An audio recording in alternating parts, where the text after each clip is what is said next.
After a few weeks of radio silence, Arc Raiders has finally given players an update on development while also sneaking in a few minor reveals in the messaging and accompanying in-progress video. Today we're taking a look at what you need to know and what you should be aware of, so drop your thoughts, drop a like, and make sure to subscribe for more Arc Raiders content. Really stoked for this one, whether it becomes a game we cover fully here on the main channel or if it goes to the second channel, that's still up in the air, but for now, I'm really looking forward to bringing you guys more as we gear up towards late October and that game's launch.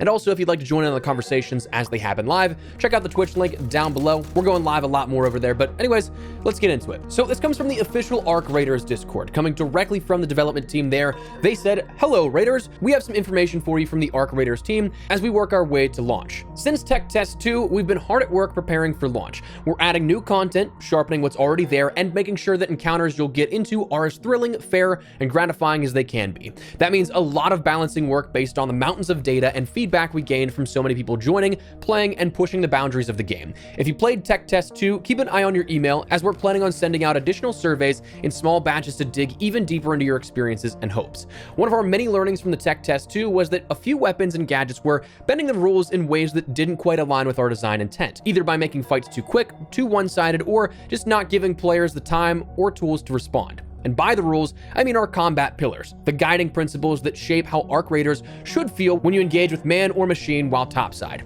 Our combat is built on beats and flows. That means letting action ramp up and have room to breathe, not just explode and end in an instant. We want to linger in those moments where two players feel locked in, reading each other's actions and responding with their own. So when weapons like the Arpeggio or Tempest had such a fast cadence and short time to kill, these moments didn't have a chance to happen. We're tuning them to restore that flow. We're also thinking hard about range and versatility. Your loadout should influence how you move throughout the world, which fights you take, and how you win them. Even though the Anvil is a personal favorite of mine, the developer delivering this information, it was performing a bit too well at long ranges to the point where it started cannibalizing our other rifles. Similarly, we found that our shotguns were overshadowing our SMGs.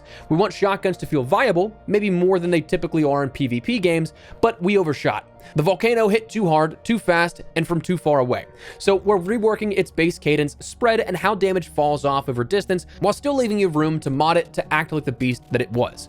And yes, you were right, the heavy shields were way too strong, and shield swapping was way too efficient. We've got even more we're excited to show you at launch: new tools, new toys, and new experiences. We're planning content that will hopefully meet your expectations and give you even more to build and bring along your mission to the surface. While October might feel far away from you, for me, it's a race against time to make sure we give you the experience worth the wait. Thank you for being on this journey with us." And then they attached an in-development, in-progress build showcasing a little bit of a few more details, some additional things that we probably haven't seen just yet, and some that are updates to what we will see. So with that, you end up seeing a new weapon called the Hull Cracker, which is possibly a launcher weapon given that it takes rocket ammo, it looks like. There were new smaller pieces of scrap or metal, likely indicating a larger pool of things that we can use for crafting, which I personally like the sound of. I'm fairly certain that fire spray that is being crafted is a new piece of utility.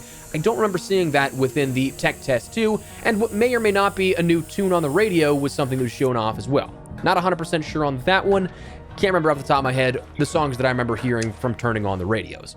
But anyways, it's definitely nice to hear from the team for sure. I think that this is going to be a message that may not resonate with as many people because it's not like an "it's coming earlier" type of surprise announcement or something, but when we're in these sort of lull periods between when a showcase could happen, like we'll mention later in the video, I think August and Gamescom is the next time we'll see like heavy spotlights on the game, or from now until launch, like there's a lot of downtime here with this. These periods where there's nothing planned to happen, I'm more than happy to hear from the development teams about what they're doing to just keep us in the loop for talking about the game and keeping us interested in, or whatever the case. And I think that it's a testament to goodwill talking about this kind of stuff, being transparent, and I think a sign for the upkeep and how the game's post-launch will go as well. A bit more community-driven, community-first, trying to keep their players in the loop and engaged as much as possible, even when there's nothing to really outwardly discuss.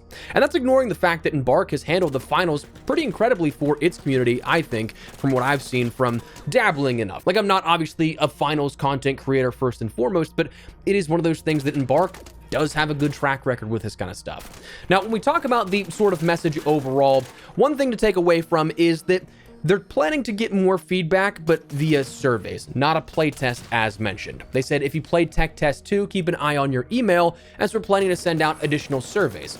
So this is something that's definitely nice. They want to hear more feedback continually through this, but it's certainly interesting because, like, I mean, you're going back now a couple of months at this point to try and accurately remember what you liked or disliked beyond just generalizations in these types of surveys. I think that if you maybe had like smaller batch tech tests, not necessarily even like a full-on closed alpha or anything like that, but kind of like a Battlefield Labs type of situation where it's an online semi-open, like sign up and get invited type of thing here to test it out a little bit. I think that'd be cool to do because it has been so long since that tech test to remember specific details, but also because so many people didn't really get to play the game during the tech test. Like, I know a lot of the comments here were people saying, hey, I loved the game, I really was excited for it, but I just didn't get an opportunity to play it. So that's one thing that I think would be cool to see, but for right now, it seems like it's only going to be surveys. I do like the mention of balancing some of these items. Things like the Arpeggio, Tempest, Volcano, and Shields getting tuned, I think are all rightfully so on the chopping block. I'm not gonna lie, a heavy shield and Arpeggio didn't even matter what my secondary weapon was.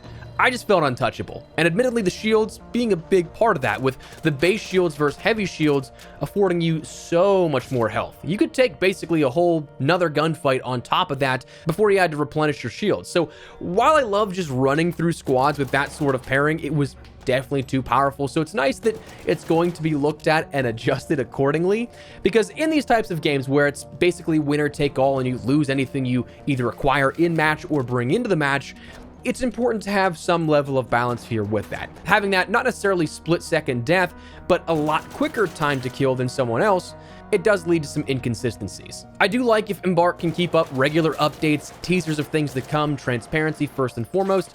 I can appreciate that kind of stuff, and I imagine a lot of other people do.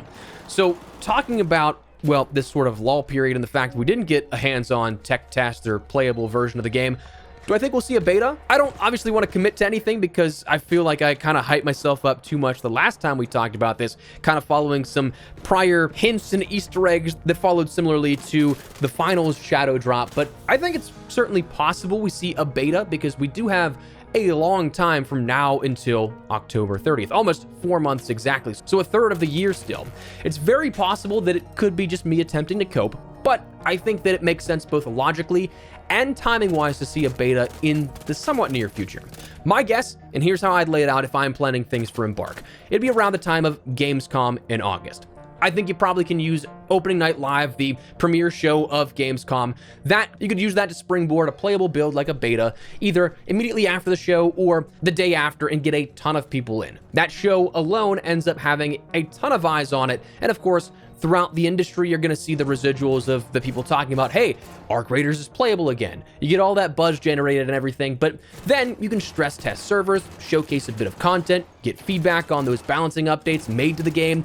People are then happy they can play the game again. It's not too far away from the launch, tides them over, but keeps them hungry enough for more. They get that little bit of taste and then come back in about 2 months' time to end up playing the full thing. Not to mention, you'd be able to do this on or around the 20th of August. Figure about a weekend or a week for a beta or so, so you're now at the end of August by the time this wraps up. About 60 days from your launch. In my limited experience with AAA game dev, you can usually assume those final 30 days to launch, maybe a little bit longer, are devoted to certification of the game, getting it gold, and going through first-party approvals. If there's any physical discs of Arc being made, that's also when that process would take place, but that would then allow players to play the game again after plenty of time off, allow the devs to get valuable feedback, give the devs ample time to make adjustments based off that feedback, all while ultimately still having time to sort of be ahead of schedule and not massively crunching for that October 30th launch date. That, I think, is my ideal scenario for the situation. Whether it happens or not, I mean, who knows? But logically, I think it could make sense to see a beta again. I have to say it abundantly clear again.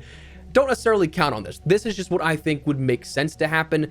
Whether we get a beta or not, who knows? But anyways, nice to hear from Arc Raiders and the developers over at Embark here, keeping us a little bit more in the loop here for what we have upcoming in the period of time where it's a little bit of a dry spell for the game.